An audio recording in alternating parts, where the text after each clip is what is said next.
রোমিওটা এতদিন পর কোত্থেকে এলো? যাই হোক, আমার কি।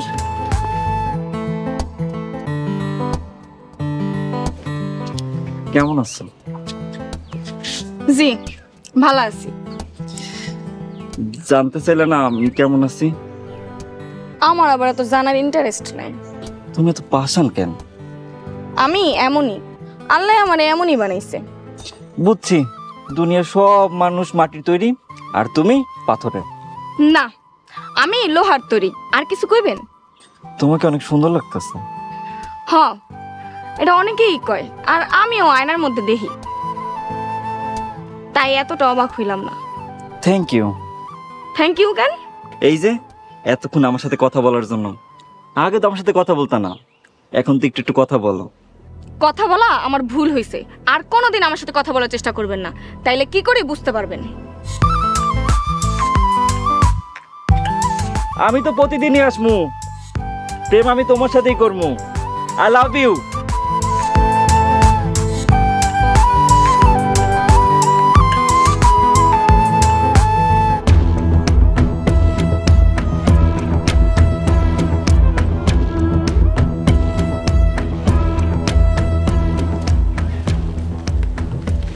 আসসালামু আলাইকুম।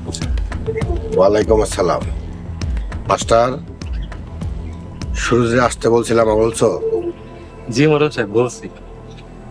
আর একটা কথা, আমরা যে মামলায় জিতছি, তুমি খুশি হয়েছো? অনেক খুশি হয়েছি। কেন খুশি হয়েছো?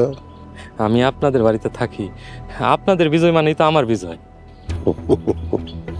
ভাবছিলাম তুমি বোকাশোকা মানুষ, এখন দেখি তোমার বুদ্ধি আছে। রব্বা ওরা ডাকছেন? হ্যাঁ ডাকছি। রতন মুক্তি হয়েছে, সেটা শুনছো?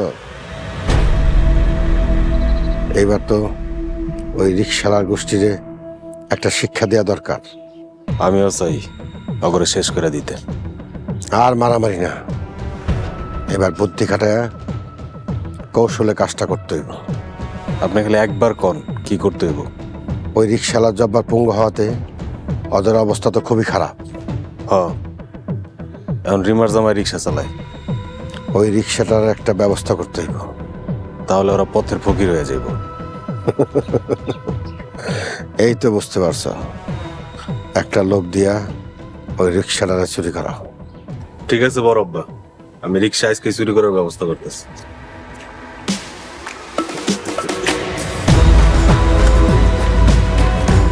মাস্টার, মরলে দেখছো, মরলের কেরামতি দেখা নাই। এবার ওই রিক্সালার গোষ্ঠী না খায় মন। রিক্সাটা চুরি হয়ে গেলে তো সর্বনাশ হয়ে যাবে, আমার কিছু একটা করতে হবে।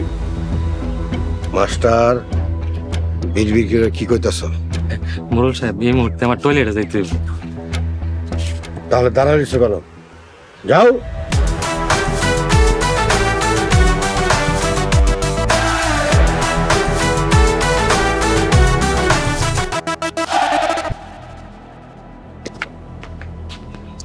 এই যে শুনেন,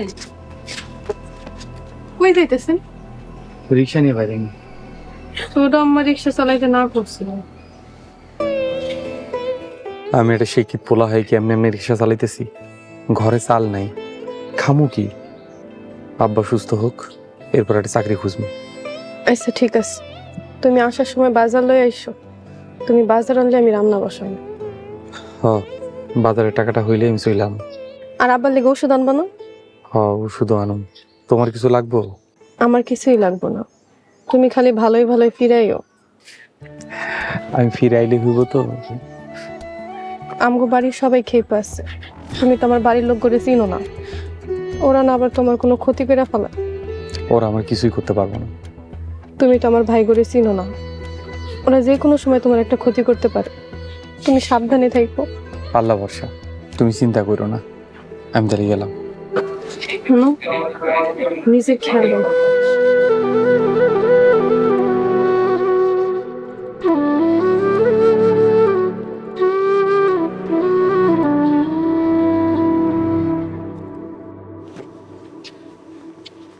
ছোট চাচি আম্মা, ছোট চাচি আম্মা, আপনি কি ঘরে আছেন?